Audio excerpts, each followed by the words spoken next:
Good morning, everyone. Welcome to Black Logic.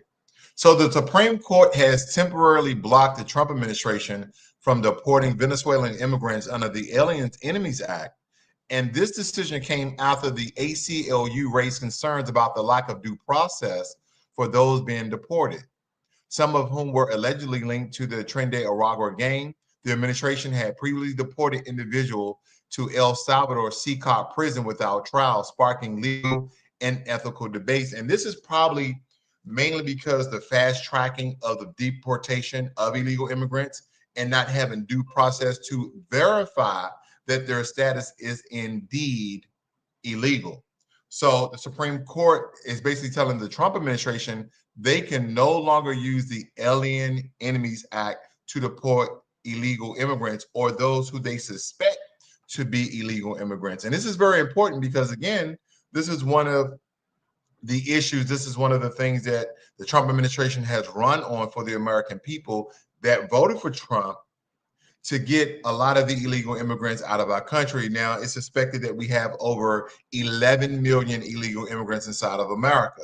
So this is very important to know. Now, Phoenix Ikner, the 20-year-old suspect in the FSU shooting, has a complex history. In 2015, his biological mother kidnapped him to Norway, violating custodial agreements. Ikner, who later changed his name from Christian Gunnar Elkson, had documented mental health issues, including ADHD and a growth hormone disorder, and he reportedly used a firearm belonging to his stepmother, a Leon County sheriff deputy, during the shooting. Have you noticed that a lot of the mass shootings, they're alluding that these people have mental health issues, and as if they don't have any history or their loved ones coming to the forefront stating that they have these mental issues or making reports to mental health officials, law enforcement, supporting agencies to let them know that these people could be a risk to society. So that's one of the things that I'm noticing, that the trends here, that no one is doing preliminary reports and or informing law enforcement or mental health institution, therapists, psychiatrists, etc. None of these people are taking the steps in order to get these people's help so they don't become a menace to society. And that's exactly what they have been becoming. Now, I know that as we look back on this tragedy of FSU, the Florida State University community mourns the loss of two individuals. One was Robert Morales, a campus dining director and former assistant football coach, and Tyru Chaba, a regional vice president at Amarat Collegiate Hospital. Both were fathers and valued members of the university staff. Six others were injured in the incident, including graduate student Madison Atkins, who was shot while fleeing the scene. So again, this person has a history of mental issues.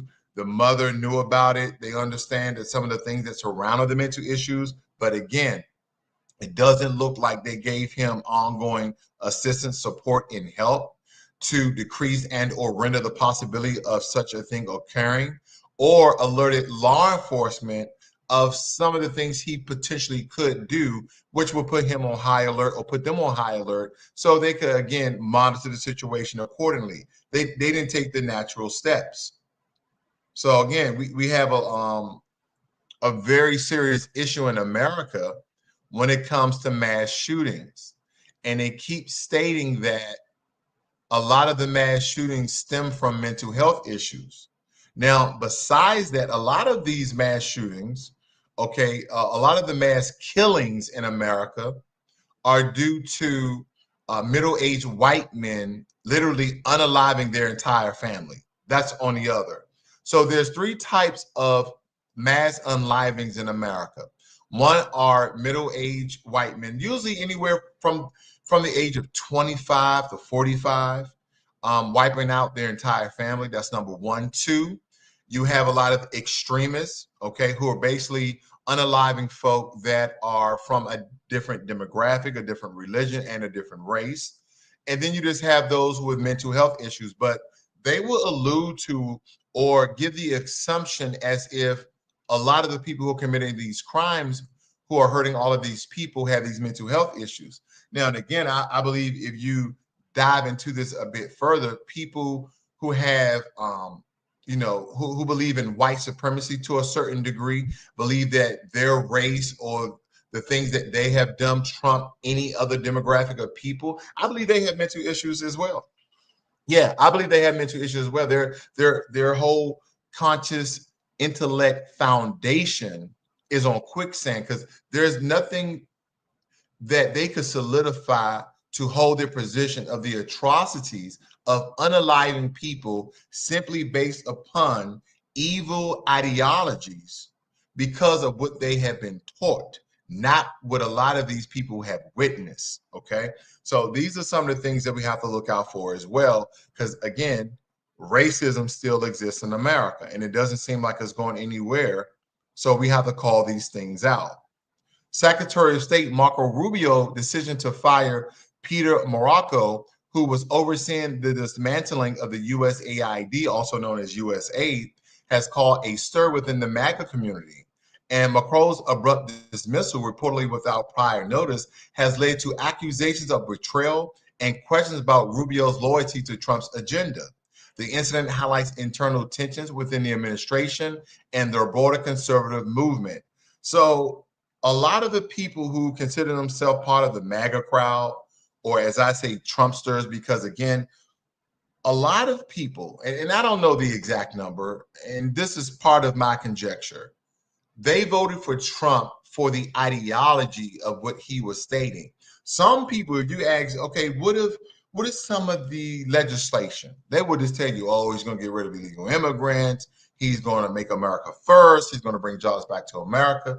And yeah, there are legislations that support it. But if you dive deep into the details, none of these people could essentially tell you some of the things that he stated on his Agenda 47 website of what he was going to do to support and bring America back to, one of the top GDPs in the world. Now, we're still number one, but China is a very close second.